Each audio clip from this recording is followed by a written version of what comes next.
ಅವುಗಳನ್ನು ಎತ್ತಿ ಹಿಡಿಯಬೇಕು. ನಮ್ಮ ಹೋರಾಟಕ್ಕೆ ಜಯ ಸಿಗಲಿದೆ ಅಂತ ಅವರು ಈಗಷ್ಟೇ ಮಾತಾಡಿದ ನಾವು ಕೇಳಿಸ್ಕೊಂಡ್ವಿ. ನೋಡಿ, ಸ್ನೇಹಮಯಿ ಕೃಷ್ಣ ಅವರು ಹೇಳ್ತಾ ಇರೋದು ಇಷ್ಟೇ. ತನಿಖಾ ಅಧಿಕಾರಿಗಳ ಮೇಲೆ ನಾವು ವಿಶ್ವಾಸವನ್ನ ಇಡ್ತೀವಿ. ಅಲ್ಲಿ ಏನಾಗಿದೆ ಅನ್ನೋದನ್ನ ಅವರು ಜನರ ಮುಂದೆ ಇಡಲಿ. ಯಾರ ಒತ್ತಡಕ್ಕೂ ಪ್ರಭಾವಕ್ಕೂ ಮಣಿಯದೆ ನಿಷ್ಪಕ್ಷಪಾತವಾಗಿ ತನಿಖೆಯನ್ನು ನಡೆಸಬೇಕು ಅನ್ನುವಂತಹ ಆಗ್ರಹವನ್ನ ಸ್ನೇಹಮಯಿ ಕೃಷ್ಣ ಮಾಡಿದ್ರು ರಿಪಬ್ಲಿಕ್ ಕನ್ನಡದ ಮೂಲಕ. ನಮ್ಮ ಹೋರಾಟಕ್ಕೆ ಮನ್ನಣೆ ಸಿಕ್ಕಿದೆ, ಕೋರ್ಟ್ ನಮ್ಮ ಮನವಿಯನ್ನ ಪುರಸ್ಕರಿಸಿದೆ, ಹೀಗಾಗಿ ಮತ್ತೆ ತನಿಖೆಯನ್ನು ಮುಂದುವರಿಸಿ ಅಂತ ಹೇಳಿದೆ. ಈ ಸಂದರ್ಭದಲ್ಲಿ ಇಡಿ ಕೂಡ ತಕರಾರು ಅರ್ಜಿಯನ್ನು ಸಲ್ಲಿಸುವುದಕ್ಕೆ ಅವಕಾಶ ಕೊಟ್ಟಿರೋದು ಸ್ವಾಗತಾರ್ಹ ಅಂತ ಹೇಳಿದೆ. ಈಗ ನಮ್ಮೊಂದಿಗೆ ಮತ್ತೊಮ್ಮೆ ವಕೀಲರಾಗಿರುವಂತಹ ಸುನಿಲ್ ಕುಮಾರ್ ಅವರು ಜಾಯ್ನ್ ಆಗಿದ್ದಾರೆ. ಸುನಿಲ್ ಕುಮಾರ್ ಅವರೇ ನಮಸ್ಕಾರ. ನಮಸ್ಕಾರ. ಸುನಿಲ್ ಕುಮಾರ್ ಅವರು, ಈಗ 7ನೇ ತಾರೀಕುವರೆಗೂ ಕೂಡ ಕಾಲಾವಕಾಶ ಇದೆ. ಇದನ್ನ ಸಿದ್ದರಾಮಯ್ಯ ಅವರಿಗೆ ಸಿಕ್ಕಂತ ತಾತ್ಕಾಲಿಕ ರಿಲೀಫ್ ಅಂತ ಭಾವಿಸ್ಬೋದಾ ಅಥವಾ ಬಿಗ್ ಶಾಕ್ ಅಂತ ಭಾವಿಸ್ಬೋದಾ? ಯಾಕಂದ್ರೆ ಇಡಿಗೂ ಕೂಡ ತಕರಾರು ಅರ್ಜಿಯನ್ನು ಸಲ್ಲಿಸೋದಕ್ಕೆ ಅವಕಾಶ ಮಾಡಿಕೊಟ್ಟಿದೆ. ಹೌದು ನೋಡಿ, ಇದು ತಾತ್ಕಾಲಿಕವಾಗಿ ಮುಖ್ಯಮಂತ್ರಿಗಳಿಗೆ ಒಂದು ಹಿನ್ನಡೆ ಅಂತಾನೆ ನಾವು ಭಾವಿಸಬೇಕಾಗುತ್ತೆ. ಯಾಕಂದ್ರೆ ಒಂದು ಸಲ ಲೋಕಾಯುಕ್ತ ಪೊಲೀಸ್ನವರು ಬಿ ರಿಪೋರ್ಟ್ ಸಲ್ಲಿಸಿದ ನಂತರ ಒಂದು ಪಕ್ಷ ಬಿ ರಿಪೋರ್ಟ್ ಅನ್ನ ಅಕ್ಸೆಪ್ಟ್ ಮಾಡ್ಬಿಟ್ಟಿದ್ರೆ ಮುಖ್ಯಮಂತ್ರಿಗಳು ಸಿದ್ದರಾಮಯ್ಯನವರಿಗೆ ಒಳ್ಳೆ ಗೆಲುವಾಗ್ತಿತ್ತು. ಈಗ ತನಿಖೆಯನ್ನು ಮುಂದುವರಿಸಿ ಅಂತ ಹೇಳಿದ್ದಾರೆ ಅಂದ್ರೆ ಮತ್ತೆ ಅವ್ರಿಗೆ ತಲೆ ಮೇಲೆ ಒಂದು ಕತ್ತಿ ಒಂದು ತೂಗುತ್ತಾನೆ ಇದೆ. ಮತ್ತು ಇಡಿನವರು ಕೂಡ ಅವರು ಕೂಡ ನೀವು ಒಂದು ತಕರಾರು ಅರ್ಜಿಯನ್ನು ಸಲ್ಲಿಸಿ ನಿಮ್ಮ ಆರ್ಗ್ಯುಮೆಂಟ್ ಕೇಳ್ತೀನಿ ಅಂತ ಹೇಳಿರೋದ್ರಿಂದ ಅದು ಕೂಡ ಮುಖ್ಯಮಂತ್ರಿಗೆ ಎಲ್ಲೂ ಒಂಥರ ಹಿನ್ನಡೆ ಆಗಿದೆ. ಅವರು ಮೋಸ್ಟ್ಲಿ ಈ ಆದೇಶವನ್ನು ಹೈಕೋರ್ಟ್ ನಲ್ಲಿ ಚಾಲೆಂಜ್ ಮಾಡುವಂತ ಸಾಧ್ಯತೆ ಕೂಡ ಇದೆ. ಸೊ ಅಂದ್ರೆ ನೆಕ್ಸ್ಟ್ ಸ್ಟೆಪ್ ಈಗ ಹೈಕೋರ್ಟ್ ಮೆಟ್ಟಿಲು ಇರುವಂತದ್ದು ಇಡಿ ಮುಂದೆ ಇರುವಂತಹ ಸ್ಟೆಪ್. ಖಂಡಿತ ಮತ್ತು ಮುಖ್ಯ ಸಿದ್ದರಾಮಯ್ಯನವರು ಕೂಡ ಹೈಕೋರ್ಟ್ಗೆ ಚಾಲೆಂಜ್ ಅನ್ನು ಕೂಡ ಮಾಡಬಹುದು. ಈ ತರ ಬಿ ರಿಪೋರ್ಟ್ ಅನ್ನ ಸಲ್ಲಿಸಿದ ನಂತರ ಕೂಡ ಅನೇಕ ವಿಚಾರಗಳಿದ್ರು ಲೋಕಾಯುಕ್ತ ಪೊಲೀಸ್ನವರಿಗೆ ತನಿಖೆಯನ್ನು ಮುಂದುವರಿಸಿ ಅಂತ ಡೈರೆಕ್ಷನ್ ಕೊಟ್ಟಿದ್ದಾರೆ. ಇಡಿನವರಿಗೆ ಅದಕ್ಕೂ ಸಂಬಂಧವೇ ಇಲ್ಲ. ಇಡಿನವ್ರು ಯಾರೋ private party, private investigation agency ಅವರು ನನ್ನ ಕೇಸ್ನಲ್ಲಿ ಎಂದೂ ಕೂಡ ರೋಲ್ ಇಲ್ಲ. ಆದ್ರೂ ಕೂಡ ಅವ್ರಿಗೂ ತಕರಾರು ಅರ್ಜಿ ಸಲ್ಲಿಸಲಿಕ್ಕೆ, ಅವ್ರಿಗೂ ಪಾರ್ಟಿಸಿಪೇಟ್ ಮಾಡಲಿಕ್ಕೆ ಒಂದು ಅವಕಾಶ ಕೊಟ್ಟಿದ್ದಾರೆ. ಇದು ಕಾನೂನಿನ ಸ್ಪಷ್ಟವಾದಂತಹ ಉಲ್ಲಂಘನೆ ಆಗಿದೆ. ಹಾಗಾಗಿ ಇದನ್ನು ನೀವು ಇಮಿಡಿಯೇಟ್ ಆಗಿ ಸ್ಟೇ ಕೊಡಬೇಕು ಅಂತ ಹೇಳಿ ಹೈಕೋರ್ಟ್ಗೆ ಸಿದ್ದರಾಮಯ್ಯನವರು ಬರುವಂತ ಸಾಧ್ಯತೆ ಬಹಳಷ್ಟಿದೆ. ಓಕೆ, ಸುನಿಲ್ ಕುಮಾರ್ ಸರ್, ಈಗ ಲೋಕಾಯುಕ್ತ ತನಿಖೆಯನ್ನು ಮುಂದುವರಿಸಬೇಕು ಅಂತ ಕೋರ್ಟ್ ಹೇಳುತ್ತೆ. ಲೋಕಾಯುಕ್ತ ಆಲ್ರೆಡಿ ಬಿ ರಿಪೋರ್ಟ್ ಹಾಕಕ್ಕೆ ರೆಡಿ ಮಾಡಿ ಇಟ್ಕೊಂಡ್ಬಿಟ್ಟಿದ್ದಾರೆ. ಈ ಸ್ನೇಹಮಯಿ ಕೃಷ್ಣ ಅವರು ಹೇಳ್ತಾ ಇದ್ರು, ಎನ್ಫೋರ್ಸ್ಮೆಂಟ್ ಡೈರೆಕ್ಟರೇಟ್ ಹತ್ರನೂ ಅದೇ ದಾಖಲೆಗಳಿದ್ದಾವೆ, ಲೋಕಾಯುಕ್ತ ಹತ್ರನೂ ಅದೇ ದಾಖಲೆಗಳಿದ್ದಾವೆ. ಅವ್ರು ಇಂಟರ್ಪ್ರಿಟ್ ಮಾಡೋ ರೀತಿ ಬೇರೆ, ಇವ್ರು ಇಂಟರ್ಪ್ರಿಟ್ ಮಾಡ್ತಿರೋ ರೀತಿ ಬೇರೆ, ಹಾಗಾಗಿ ಇವರು ಬಿ ರಿಪೋರ್ಟ್ ಹಾಕಕ್ಕೆ ರೆಡಿ ಮಾಡ್ಕೊಂಡಿದ್ದಾರೆ ಅಂತ.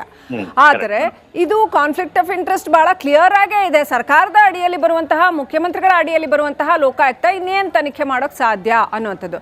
ಸೊ ಇವ್ರು ಈಗ ತನಿಖೆ ಕಂಟಿನ್ಯೂ ಮಾಡಿದ್ರೆ ಇವ್ರು ಇನ್ನೇನು ತನಿಖೆ ಮಾಡಕ್ ಸಾಧ್ಯ? ಇದ್ರ ವಿರುದ್ಧ ಮತ್ತೊಮ್ಮೆ ಅಪೀಲ್ ಏನಾದರೂ ಹೋಗಬಹುದಾ? ಆಮೇಲೆ ಇಡಿ ತನಿಖೆ ಯಾವ ತರದಲ್ಲಿ ನಿರಾತಂಕವಾಗಿ ಇನ್ನು ಮುಂದುವರಿಬಹುದಾ? ಏನೆಲ್ಲ ಸಾಧ್ಯತೆಗಳಿದೆ? ಮೇಡಮ್, ನೀವು ಹೇಳಿದಂಗೆ ಒಂದು ಒಳ್ಳೆ ಪಾಯಿಂಟ್ ಏನಪ್ಪಾ ಅಂದ್ರೆ, ಈಗ ಇಡಿನವರಿಗೂ ತನಿಖೆಗೆ ಅವಕಾಶ ಕೊಟ್ಟಿದ್ದಾರೆ, ಅಂದ್ರೆ ತಕರಾರು ಅರ್ಜಿ ಅವಕಾಶ ಕೊಟ್ಟಿದ್ದಾರೆ. ಮತ್ತು ಮುಖ್ಯಮಂತ್ರಿಗಳ ಅಡಿನಲ್ಲಿ ಬರುವಂತಹ ಲೋಕಾಯುಕ್ತ ಸಂಸ್ಥೆ ಎಷ್ಟು ಪಾರದರ್ಶಕವಾಗಿ ತನಿಖೆ ಮಾಡಬಹುದು ಇಲ್ಲ ಅನ್ನುವಂಥದ್ದು ಅವ್ರ ತನಿಖೆ ಆದ ನಂತರ ನಮಗೆ ಗೊತ್ತಾಗ್ತದೆ. ಹಾಗಾಗಿ ಮುಖ್ಯಮಂತ್ರಿಗಳು ಇದರ ವಿರುದ್ಧ ಅಪೀಲ್ ಅನ್ನ ಹಾಕಬಹುದು. ಈ ನಮ್ಮ ಲೋಕಾಯುಕ್ತ ಪೊಲೀಸ್ನವರು ತನಿಖೆ ಮಾಡಿದ್ದಾರೆ, ಸ್ಪಷ್ಟವಾದಂತಹ ಬಿ ರಿಪೋರ್ಟ್ ಅನ್ನು ಹಾಕಿದ್ದಾರೆ. ಆದ್ರೂ ಕೂಡ ನ್ಯಾಯಾಧೀಶರು ನನ್ನ ಮೇಲೆ ಫರ್ದರ್ ಇನ್ವೆಸ್ಟಿಗೇಷನ್ಗೆ ಆರ್ಡರ್ ಮಾಡಿದ್ದಾರೆ. ಅದು ನನ್ನ ವೈಯಕ್ತಿಕ ಹಕ್ಕುಗಳ ಉಲ್ಲಂಘನೆ ಆಗಿದೆ ಅಂತ ಅವರು ಮುಖ್ಯಮಂತ್ರಿಗಳು ಅದನ್ನು ಚಾಲೆಂಜ್ ಮಾಡಬಹುದು. ಇಲ್ಲ ಅಂದ್ರೆ ಒಂದು ಪಕ್ಷ ಈಗ ಇಡಿನವ್ರಿಗೆ ಅವಕಾಶ ಕೊಟ್ಟಿರೋದಕ್ಕೋಸ್ಕರ ಅದಕ್ಕೂ ಕೂಡ ಮುಖ್ಯಮಂತ್ರಿಗಳು ಇಡಿಗೂ ಇದಕ್ಕೂ ಸಂಬಂಧವೇ ಇಲ್ಲ. ಈಗ ಇಡಿನಲ್ಲಿರುವಂತದ್ದು ಕೂಡ ಸೇಮ್ ದಾಖಲಾತಿಗಳು, ಲೋಕಾಯುಕ್ತ ಪೊಲೀಸ್ನವ್ರ ಹತ್ರ ಇರೋದು ಕೂಡ ಸೇಮ್ ದಾಖಲಾತಿಗಳು. ಸೊ ಒಂದೇ ವ್ಯಕ್ತಿ ಮೇಲೆ ಎರಡೆರಡು ಇನ್ವೆಸ್ಟಿಗೇಷನ್ ಏಜೆನ್ಸಿನವರು ಯಾಕೆ ಇನ್ವೆಸ್ಟಿಗೇಟ್ ಮಾಡಬೇಕು? ಹಾಗಾಗಿ ಒಂದು ಇನ್ವೆಸ್ಟಿಗೇಷನ್ ತನಿಖೆ ಸಂಸ್ಥೆಗೆ ಸ್ಟೇ ಕೊಡಿ, ಒಂದಂತೂ ಕಂಟಿನ್ಯೂ ಮಾಡಲಿ ಅಂತ ಹೇಳಿ ಮುಖ್ಯಮಂತ್ರಿಗಳು ಆದಷ್ಟು ಬೇಗ ಹೈಕೋರ್ಟ್ ಬರುವಂತ ಸಾಧ್ಯತೆ ಹೆಚ್ಚಿದೆ. ಸುನಿಲ್ ಕುಮಾರ್ ಅವರೇ, ಇಡಿ ನೇರವಾಗಿ ಸಿಎಂ ಅವ್ರನ್ನ ಪಾರ್ಟಿ ಮಾಡಬಹುದಾ? ಇನ್ ಕೇಸ್ ಸಿಎಂ ಪಾರ್ಟಿ ಮಾಡುವಂತ ಅವಕಾಶ ಇದೆ ಅಂತಂದ್ರೆ ಅದು ಅವ್ರ ಕುರ್ಚಿಗೆ ಎಷ್ಟರ ಮಟ್ಟಿಗೆ ಕಂಟಕ ಕಾರಣ ಆಗ್ಬಹುದು? ಖಂಡಿತ ಅವರಿಗೆ ವೈಯಕ್ತಿಕವಾಗಿ ಮುಖ್ಯಮಂತ್ರಿಗಳು ಒಂದು ಪಾರ್ಟಿ ಮಾಡೋದಿಲ್ಲ, ಶ್ರೀ ಸಿದ್ದರಾಮಯ್ಯ ಅಂತಾನೆ ಪಾರ್ಟಿ ಮಾಡ್ತಾರೆ. ಯಾಕಂದ್ರೆ ಮುಖ್ಯಮಂತ್ರಿಗಳು ಇವಾಗ ಆರೋಪಿ ಸ್ಥಾನದಲ್ಲಿದ್ದಾರೆ.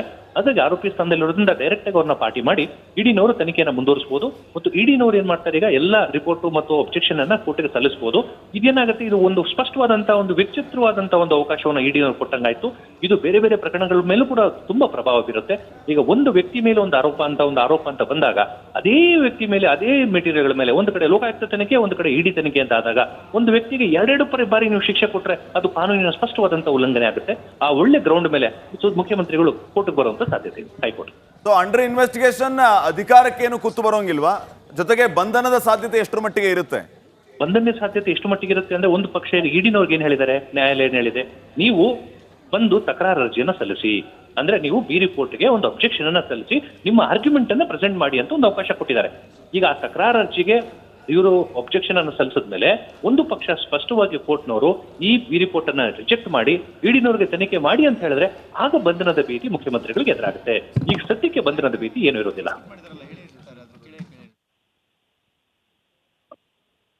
ಓಕೆ, ಹಾಗಿದ್ರೆ ಈಗ ಎನ್ಫೋರ್ಸ್ಮೆಂಟ್ ಡೈರೆಕ್ಟರೇಟ್ ತನಿಖೆಯಿಂದ ಬಂಧನದ ಭೀತಿ ಸಿದ್ದರಾಮಯ್ಯನವರಿಗಿಲ್ಲ, ಬದಲಾಗಿ ಲೋಕಾಯುಕ್ತ ತನಿಖೆ ಮುಂದುವರಿಯುತ್ತೆ ಅಂತ.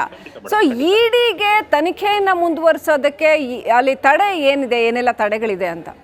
ಮೇಡಮ್, ಈಗ ಆಲ್ರೆಡಿ ಈಗ ಲೋಕಾಯುಕ್ತ ಪೊಲೀಸ್ನವರು ರಿಪೋರ್ಟ್ ಅನ್ನ ಹಾಕಿದ್ದಾರೆ ಮತ್ತು ಇಡಿನವ್ರು ಬಂದು ಅಬ್ಜೆಕ್ಷನ್ ಹಾಕ್ತೀವಿ ಅಂತ ಅವಕಾಶ ಕೇಳಿದ್ದಾರೆ.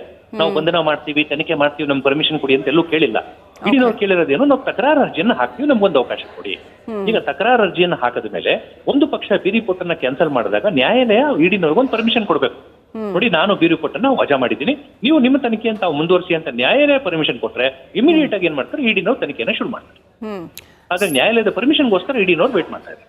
ಈಗ ಸುನೀಲ್ ಕುಮಾರ್ ಅವರು ಸಿದ್ದರಾಮಯ್ಯ ಅವರ ಮುಂದೆ ಇರುವಂತಹ ಆಯ್ಕೆಗಳೇನು, ಅವ್ರು ಏನೇನ್ ಮಾಡ್ಬೋದು? ಈಗ ಸಿದ್ದರಾಮಯ್ಯನವರು ಇಮಿಡಿಯೇಟ್ ಆಗಿ ಏನ್ ಮಾಡ್ತಾರೆ, ಹೈಕೋರ್ಟ್ಗೆ ಅಪೀಲ್ ಅನ್ನ ಹಾಕ್ತಾರೆ.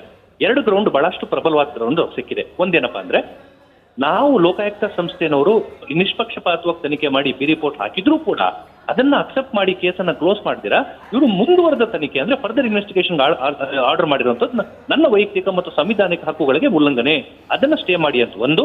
ಎರಡನೇದು, ಇಡಿಗೂ ಇದಕ್ಕೂ ಸಂಬಂಧ ಇಲ್ಲ. ಇಡಿನವರು ಇನ್ವೆಸ್ಟಿಗೇಷನ್ ಮಾಡಬೇಕಿರುವಂತದ್ದು prevention of money laundering act ನಲ್ಲಿ. ಅವ್ರು ಯಾರೋ ಮೂರನೇವ್ರು ಬಂದು ತಕರಾರು ಅರ್ಜಿ ಹಾಕ್ತೀವಿ ಅಂದ್ರೆ ಅವ್ರನ್ನೂ ಒಳ ಕರ್ಕೊಂಡು ನೀವು ತಕರಾರು ಅರ್ಜಿ ಹಾಕಿ, ನೀವು ಆರ್ಗ್ಯುಮೆಂಟ್ ಮಾಡಿ ಅಂತ ಹೇಳಿ ಅವ್ರಿಗೂ ಒಂದು ಅವಕಾಶ ಕೊಟ್ಟಿದ್ದಾರೆ. ಹಾಗಾಗಿ 2 ಗ್ರೌಂಡ್ಗಳ ಮೇಲೆ ಇಮಿಡಿಯೇಟ್ ಆಗಿ ಮುಖ್ಯಮಂತ್ರಿಗಳು ಹೈಕೋರ್ಟ್ ಬರುವಂತ ಸಾಧ್ಯತೆ ಹೆಚ್ಚಿದೆ. ಥ್ಯಾಂಕ್ ಯು ಸುನೀಲ್ ಕುಮಾರ್ ಅವರೇ, ಇಷ್ಟೊತ್ತಿನವರೆಗೂ ರಿಪಬ್ಲಿಕ್ ಕನ್ನಡ ಜೊತೆ ಮಾತಾಡಿದಕ್ಕೆ. ಸೊ ಮುಖ್ಯಮಂತ್ರಿಗಳ ಮುಂದೆ ಇರುವಂತಹ ಆಯ್ಕೆಗಳು ಏನು, ಜೊತೆಗೆ ಇಡಿ ಯಾವೆಲ್ಲ ವಿಚಾರಗಳಿಗೆ ಅವರು ತಕರಾರು ಅರ್ಜಿಯನ್ನು ಸಲ್ಲಿಸಬಹುದು, ಈ ಎಲ್ಲ ವಿಚಾರಗಳ ಬಗ್ಗೆ ಅಡ್ವೊಕೇಟ್ ಸುನೀಲ್ ಅವರು ಮಾಹಿತಿಯನ್ನ ನೀಡ್ತಾ ಇದ್ರು. ಜೊತೆಗೆ ಸ್ನೇಹಮಯಿ ಕೃಷ್ಣ ಅವರು ಕೂಡ ನಮ್ಮ ಜೊತೆಗೆ ಮಾತಾಡ್ತಾ ಇದ್ರು. ಅವುಗಳನ್ನ ಎತ್ತಿ ಹಿಡಿಯಬೇಕು, ನಮ್ಮ ಹೋರಾಟಕ್ಕೆ ಜಯ ಸಿಗಲಿದೆ ಅಂತ ಅವರು ಈಗಷ್ಟೇ ಮಾತಾಡಿದ್ರೆ ನಾವು ಕೇಳಿಸ್ಕೊಂಡ್ವಿ. ನೋಡಿ, ಸ್ನೇಹಮಯಿ ಕೃಷ್ಣ ಅವರು ಹೇಳ್ತಾ ಇರೋದು ಇಷ್ಟೇ, ತನಿಖಾ ಅಧಿಕಾರಿಗಳ ಮೇಲೆ ನಾವು ವಿಶ್ವಾಸವನ್ನ ಇಡ್ತೀವಿ, ಅಲ್ಲಿ ಏನಾಗಿದೆ ಅನ್ನೋದನ್ನ ಅವರು ಜನರ ಮುಂದೆ ಇಡಲಿ, ಯಾರ ಒತ್ತಡಕ್ಕೂ ಪ್ರಭಾವಕ್ಕೂ ಮಣಿಯದೆ ನಿಷ್ಪಕ್ಷಪಾತವಾಗಿ ತನಿಖೆಯನ್ನ ನಡೆಸಬೇಕು ಅನ್ನುವಂತಹ ಆಗ್ರಹವನ್ನ ಸ್ನೇಹಮಯಿ ಕೃಷ್ಣ ಮಾಡಿದ್ರು ರಿಪಬ್ಲಿಕ್ ಕನ್ನಡದ ಮೂಲಕ. ನಮ್ಮ ಹೋರಾಟಕ್ಕೆ ಮನ್ನಣೆ ಸಿಕ್ಕಿದೆ, ಕೋರ್ಟ್ ನಮ್ಮ ಮನವಿಯನ್ನ ಪುರಸ್ಕರಿಸಿದೆ, ಹೀಗಾಗಿ ಮತ್ತೆ ತನಿಖೆಯನ್ನ ಮುಂದುವರಿಸಿ ಅಂತ ಹೇಳಿದೆ. ಈ ಸಂದರ್ಭದಲ್ಲಿ ಇಡಿ ಕೂಡ ತಕರಾರು ಅರ್ಜಿಯನ್ನ ಸಲ್ಲಿಸುವುದಕ್ಕೆ ಅವಕಾಶ ಕೊಟ್ಟಿರೋದು ಸ್ವಾಗತಾರ್ಹ ಅಂತ ಹೇಳಿದೆ.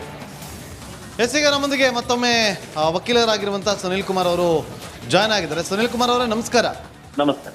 ಸುನೀಲ್ ಕುಮಾರ್ ಅವರು, ಈಗ 7ನೇ ತಾರೀಕುವರೆಗೂ ಕೂಡ ಕಾಲಾವಕಾಶ ಇದೆ. ಇದನ್ನ ಸಿದ್ದರಾಮಯ್ಯ ಅವರಿಗೆ ಸಿಕ್ಕಂತ ತಾತ್ಕಾಲಿಕ ರಿಲೀಫ್ ಅಂತ ಭಾವಿಸ್ಬೋದಾ ಅಥವಾ ಬಿಗ್ ಶಾಕ್ ಅಂತ ಭಾವಿಸ್ಬೋದಾ? ಯಾಕಂದ್ರೆ ಇಡಿಗೂ ಕೂಡ ತಕರಾರು ಅರ್ಜಿಯನ್ನು ಸಲ್ಲಿಸೋದಕ್ಕೆ ಅವಕಾಶ ಮಾಡಿಕೊಟ್ಟಿದೆ. ಹೌದು ನೋಡಿ, ಇದು ತಾತ್ಕಾಲಿಕವಾಗಿ ಮುಖ್ಯಮಂತ್ರಿಗಳಿಗೆ ಒಂದು ಹಿನ್ನಡೆ ಅಂತಾನೆ ನಾವು ಭಾವಿಸಬೇಕಾಗುತ್ತೆ. ಯಾಕಂದ್ರೆ ಒಂದು ಸಲ ಲೋಕಾಯುಕ್ತ ಪೊಲೀಸ್ನವರು ರಿಪೋರ್ಟ್ ಸಲ್ಲಿಸಿದ ನಂತರ ಒಂದು ಪಕ್ಷ ರಿಪೋರ್ಟ್ ಅನ್ನ ಅಕ್ಸೆಪ್ಟ್ ಮಾಡ್ಬಿಟ್ಟಿದ್ರೆ ಮುಖ್ಯಮಂತ್ರಿಗಳು ಸಿದ್ದರಾಮಯ್ಯನವರಿಗೆ ಒಳ್ಳೆ ಗೆಲುವಾಗ್ತಿತ್ತು. ಈಗ ತನಿಖೆಯನ್ನು ಮುಂದುವರಿಸಿ ಅಂತ ಹೇಳಿದ್ದಾರೆ ಅಂದ್ರೆ ಮತ್ತೆ ಅವ್ರಿಗೆ ತಲೆ ಮೇಲೆ ಒಂದು ಕತ್ತಿ ಒಂದು ತೂಗುತ್ತಾನೆ ಇದೆ. ಮತ್ತು ಇಡಿನವರು ಕೂಡ ಅವರು ಕೂಡ ನೀವು ಒಂದು ತಕರಾರು ಅರ್ಜಿಯನ್ನು ಸಲ್ಲಿಸಿ ನಿಮ್ಮ ಆರ್ಗ್ಯುಮೆಂಟ್ ಕೇಳ್ತೀನಿ ಅಂತ ಹೇಳಿರೋದ್ರಿಂದ ಅದು ಕೂಡ ಮುಖ್ಯಮಂತ್ರಿಗೆ ಎಲ್ಲೂ ಒಂಥರ ಹಿನ್ನಡೆ ಆಗಿದೆ. ಅವರು ಮೋಸ್ಟ್ಲಿ ಈ ಆದೇಶವನ್ನು ಹೈಕೋರ್ಟ್ ನಲ್ಲಿ ಚಾಲೆಂಜ್ ಮಾಡುವಂತ ಸಾಧ್ಯತೆ ಕೂಡ ಇದೆ. ಸೊ ಅಂದ್ರೆ ನೆಕ್ಸ್ಟ್